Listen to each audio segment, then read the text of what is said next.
همینطور که میدونید بلورهای هبرت یک ضعف اساسی دارن و اون هم به واسطه جذب آب بالایی که دارن ملات سیمانی و ملات گچی به درستی به اونها نمیچسبن.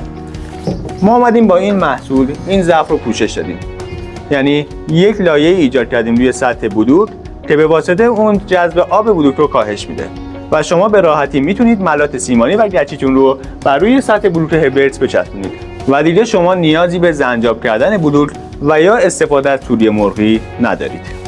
این محصول در گالون‌های 5 و 20 لیتری عرضه میشه و هر لیتر از این محصول برای پوشش 3 تا 4 متر مربع بلور کفایت میکنه.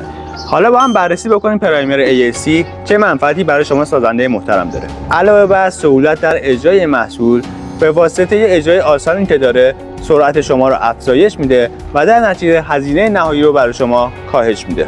بریم با نحوه استفاده از این محصول آشنا بشیم.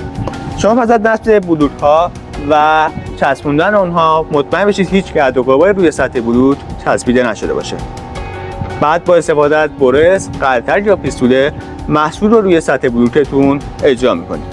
بسته به شرایط محیطی و دمای محیط، بعد از گذشت نیم ساعت تا 2 ساعت از زدن پرایمر شما میتونید ملات سیمانی و گچیتون رو اعمال کنید. اما در نظر داشته باشید دمای استفاده از این محصول 5 الی 35 درجه سانتیگراد هستش. به هیچ عنوان پرایمر AAC رو با آب مخلوط نکنید و اون رو به صورت خالص استفاده کنید.